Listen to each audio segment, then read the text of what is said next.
you set up your team for the initiative, if I may ask? Okay, you know what? This one you're asking me right now is a big one that a lot of people will be asking. So I go through Twitter and all I see is people saying, I have a manager, my manager is not good. I have a PA, my PA is not good. Yes. I think a lot of people have this problem in Definitely, Nigeria. And it's not their fault. And in places like Nigeria and Africa do not have a structure to how HR or things are done. It's still sort of a hierarchy system and a sort of system like that. But there's a lot of things happening when it comes to labor in the economy and work. For instance, the future of work. How do we work in the future? How do we do things? Remote working, all this sort of stuff. So I started Innovation for Africa and even Echo Africa and the Echo without looking for a team. I did not want to have a team. I didn't think to myself that this person would be this or this person would be this. This would be. I just went ahead with it, and everybody I met in my mission, I would tell them about it and tell them, can you find yourself in this? Do you see something that you can do for us? And from the time I started till now, let's say I've spent my own money, I've never gotten a grant or a support or funding or loan to get to where I am now. Some people will say you're moving too slow, and I'm like, every time I meet people and they help me with a particular part of what we're trying to do, I take that on board and continue to move forward. And I think that's how we need to start seeing things instead of looking at team, because everybody is your team. Literally, the whole nation is my team. I need the whole of Nigeria now to support how we can bring up a new way of measuring Lagos as the biggest commercial city in the world, in Africa, to the rest of the world. How do we measure it? Lagos has not been measured. So everybody's my team, but it depends on what part they play in your vision, in your mission, in that goal that you want to achieve. And that's where collaboration comes into place. So then you should be able to collaborate everybody. So if I connect to you now, Madam Tosin, we talk about how we're going to collaborate, and then we define our collaboration. And the things that we could create for Nigeria is on scene already, because again, we don't know what we could create. It's like we can even go to creation and God and look at how He created the heaven and the earth. I think the Spirit of God was hovering around the earth first before He said, "Let there be light."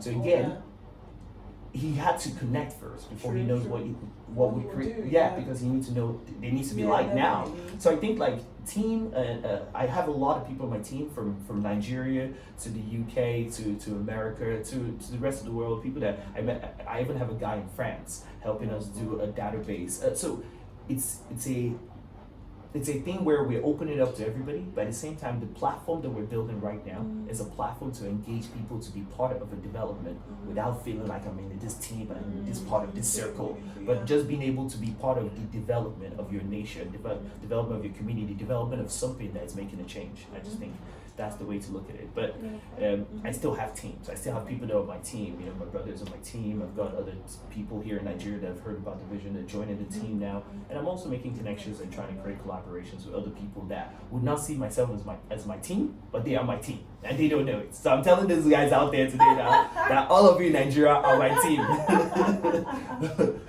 No, that's good. That's really good. So how do you also get collaborations from different people that have obviously their startups or their founders that have this initiative started up? Do you do collaborations with them? Do you get help from them, grants, all that? So again, when people hear such an idea, they say to me, so you want to reinvent the economy? I don't see money in that. First of all, they tell me, where's the money in that? How are we going to make money? And I'm like, the economy is the money. Profits, So, there we go. So it's kind of hard to gain grants or funding when you go and pitch such an initiative. But we have not stopped. We're still pushing forward, and we're creating partnership with some people that would bring about these grants or supports or funding that we need. But we're not really focused on that. We're focused on actually how do we get our platform out there now. And because of the limitation of getting funding, I've mostly done most of these things myself. I've paid for it myself. I've got my developers and paid them myself. And manage as lean as possible as we could our organization to bring out something that everybody will use. So right now we're at the moment of launching the MVP of the Echo platform, and people can then go on this platform and do tasks with us do tasks with other organizations that we're collaborating with now, so that way we can get some funding to push the vision forward, and also have a platform that can collect the problems that we want to solve in the local place. So if you have an environmental problem, tell us. If you have a community problem, tell us. If you have an organization problem, tell us, because we will be able to find that organization that can solve it. We'll be able to find individuals that can come together and solve it, or we could just find a way of we as Echo and our family that's growing to just solve that problem, because I think that's the best way we can do things in the future. But the collaboration, like our motto is that we connect, we create collaboration, and what we create, we just let that be, that it must be positive. Either that creation must be ethical, it must be social, it must be sustainable. That's what we stand for. That is beautiful, I must say. What role does the government play in this whole initiative? Does the government come in? Have you been receiving support from the government? And moving forward, even if you haven't, moving forward, what role do you want them to play in the innovation for Africa? Okay, I'm seeing this as an avenue now to tell them what I want, basically. and also you guys, are you listening? Yes, a lot of the government is all about profit, money, how does this bring us? So Yes, I think that they should focus on having one project that does not focus on money, that focus on the change. Which is good, and I'm sure they have a lot of this initiative going on. Yesterday, I was sat in a meeting with Infometrics Cube, and I was hearing what they have with the government and what they're trying to do with the the internet identification number. That's brilliant. They're doing things with like trying to secure our credibility. And I think I just want to talk to them about two things, and I just want to say something to them about this, and then I will talk about the parts of the government that I'm already linking with at the moment and seeing what things could happen. So I want to speak to them about the fact of credibility. So and credibility and security, they're both in the same line. They're intertwined in a way, because if you're my parents, I'll let you into my house. But if I don't know you, I won't let you into my house. What makes that? Is one is credible, the other one is not credible yet. So the credibility that they're trying to create with the security, with NIMC, with the internet identification number, with things like the passport numbers, all these things, we need to look at it absolutely differently. The reason I'm saying that is if we look at it differently, we can then see the things that we've not seen before, because most of our consultation has come from the Western world. Why don't you use passports to verify your people, or use internet to verify your people? But there's a bigger level to it if we can put all of it together and look at how do we create credibility and security for our people. That's one. Second of all is data. Data is very important, but actually data has not been defined in the world. We don't know the metrics for how to define the data of what the economy would be like, or what a business would need to do changes or make changes. What we're focusing now is a lot on marketing, social media. And so if I attack the government and social media, they make some move, but then the move is not the change. It's just a move.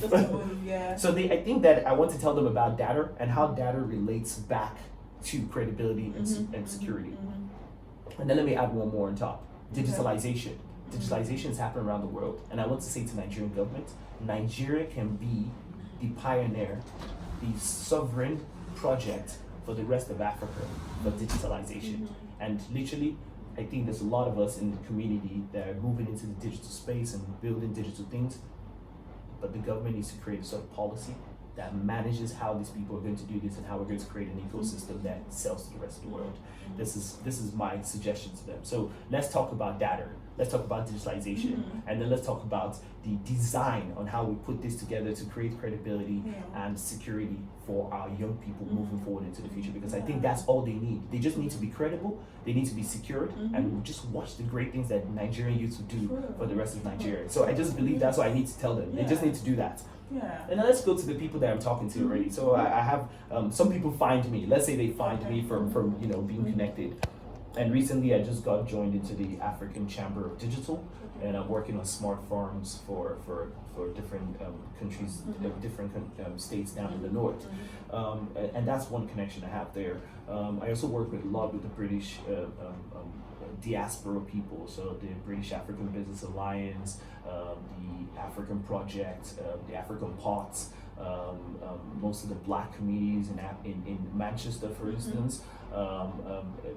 the British African Alliance, the British African Business Alliance are one of let's say one of my biggest partners, because they have all these networks in different states of England that can connect the diaspora to us over here, and I'm working on how we can get their investments, their skills, and to get down here and support a structured development using the Echo. Let's not go into me talking about it, because I can talk about the Echo forever. Echo evangelists.